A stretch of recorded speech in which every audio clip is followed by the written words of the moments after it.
जैसे अगर मैं आपसे पूछूं कि आप जीवन में क्या हासिल करना चाहते हैं, तो आप कुल मिला के 3 चीजों में से ही 1, 2 या 3 हासिल करना चाहेंगे। व्यक्ति सोशल सेंस में चाहता है रिस्पेक्ट मिले, सोशल रिस्पेक्ट, समाज सम्मान करे। पॉलिटिकल सेंस में चाहता है कि उसको पावर मिले, और फाइनेंशियल सेंस में चाहता है कि उसको वेल्थ मिले। इन्हीं तीनों को भिन्न भिन्न अनुपात में घुमा फिरा के, ये अनुपात वो अनुपात करके आप कहेंगे कि मैं तो दरअसल ये चाहता हूं, मैं तो ये चाहती हूं। कुछ होते हैं एकदम एक तरफा, कि सिर्फ पैसा चाहिए, पैसा बस। आईएएस क्यों बने? पैसा चाहिए, पैसा। कैसे हो तो नौकरी, सैलरी? अरे सैलरी तो कौन पूछता है, टेबल के नीचे छेद करेंगे, दाएं छेद बाएं छेद, बोरी भर भर के लाएंगे। वो पैसा चाहिए, पैसा। उनका फंडा एकदम क्लियर, उन्हें कोई मतलब नहीं सत्ता से, धन से, सम्मान से। कोई कहेगा तुम करप्शन करोगे, नाम खराब होगा, नाम का क्या करना है, पैसा आएगा ना, पैसा चाहिए। पैसा से नाम खरीद लेंगे बाद में, कोई बात। तो ऐसे छंटे हुए लोग तो एक तरफ एकदम सीधे, उनका क्लियर रहता है। कुछ को एकदम पावर चाहिए जीवन में। क्या, जैसे एक हमारा बैचमेट था, वो कम वक्त आईपीएस नहीं बन पाया। अच्छा हुआ देश के लिए, क्यों नहीं बन पाया आईपीएस। उससे पूछा गया एक मीटिंग में, मतलब ट्रेनिंग के क्लासरूम में पूछा गया कि आप क्या बनना चाहते थे, और तो उसने कहा मैं आईपीएस बनना चाहता था। तो टीचर ने पूछा, इंस्ट्रक्टर ने पूछा क्यों बनना चाहते थे। उन्हें लगा थोड़ी फिलोसफिकल बात करेगा कि मैं देश के लिए कुछ करना चाहता था, मैं सुरक्षा, महिलाएं सुरक्षित होंगी, बच्चे सुरक्षित होंगे, देश सुरक्षित होंगे तो देश का विकास, ऐसी कोई बात सुनना चाह रहे थे। उसने कहा कि आईपीएस होने का मजा ये है कि आप जब चाहो जिसको चाहो थप्पड़ मार सकते हो, और मैं वो नहीं मार पा रहा हूं। क्या अजीब है, क्या इसका। कभी ना, इस संसार में भांति भांति के लोग इतने छटे हुए। आईपीएस बनने का अकेला मतलब है जब चाहो जिसको चाहो थप्पड़ मार दो। इसको पावर का ऐसा शौक था, और वो बेचारा आईपीएस नहीं बन पाया। उसका जीवन का एक ही सपना था। मैंने एक दो ऐसे पीस भी देखे हैं। First preference IPS, second preference IRPS, RPF sorry, railway protection force.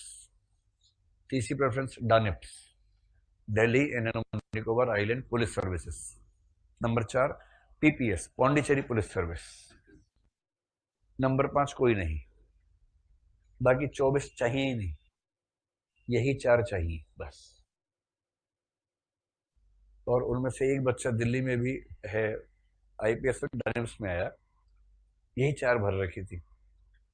और एकदम हरियाणा का है, आप समझ सकते हैं। उससे कुछ भी पूछ लो, उसका जवाब एक ही रहता था कि पुलिस में क्यों जाना चाहते हैं? बचपन से इच्छा है। हमें बचपन से क्यों इच्छा है? बस ये है। तो फिर भी क्यों? ये वर्दी चाहिए। तो वर्दी तो डर की भी होती है। नहीं, पुलिस वाली चाहिए। पुलिस में क्यों जाना चाहते हो? जी बचपन से इच्छा है। कितना भी पूछ लो घुमा फिरा के, वही बचपन से इच्छा, बचपन से इच्छा, बचपन से इच्छा। और मान लो कोई आतंकवादी आपके सामने भाग रहा है, आप उसको पकड़ना चाहते हैं, पर आपको लग रहा है कि जेल से छूट जाएगा, कोई देख नहीं रहा, गोली मार सकते हैं, तो आप क्या करेंगे? जी गोली मार दूंगा। इंटरव्यू में ऐसे बोल रहे हैं। हम फंसा रहे हैं, वो खुद फंसे जा रहे हैं जानबूझ के। जी गोली मार दूंगा। अरे तो उसके अधिकार नहीं, उसका क्या अधिकार है जी? उस आतंकवादी। अरे भाई आतंकवाद साबित छोड़ना हुआ है, आपने तो कहा आतंकवादी है। अब अब ऐसा ऐसा इतना रोचक मामला, इतना रोचक मामला। और उसका इंटरव्यू पड़ गया एक ऐसे आदमी के सामने यूपीएससी में, जो बहुत सूक्ष्म बुद्धि का आदमी था। नाम बोलना ठीक नहीं लग रहा। पुरुषोत्तम अग्रवाल का बोर्ड मिल गया। पुरुषोत्तम अग्रवाल हिंदी साहित्य के बहुत चमकते सितारे रहे हैं, आलोचक हैं बहुत बड़े, जेएनयू के, यूपीएससी के मेंबर थे बीच में। उनके सामने इंटरव्यू पड़ गया। अब एक मार्क्सवादी आदमी एक ठेठ स्पार्टन का इंटरव्यू ले रहा है।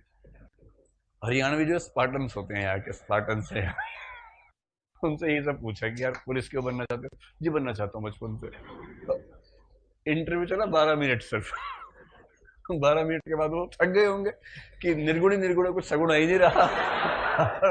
हर चीज का उत्तर निर्गुण मिल रहा है। तो उसको भेज दिया, अब जाइए जाइए जाइए।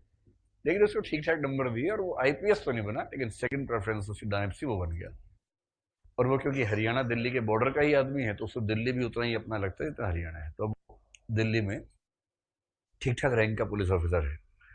और जब से आया उसने तबाही मचा रखी है, जहां जाता है तबाही मचा देता है।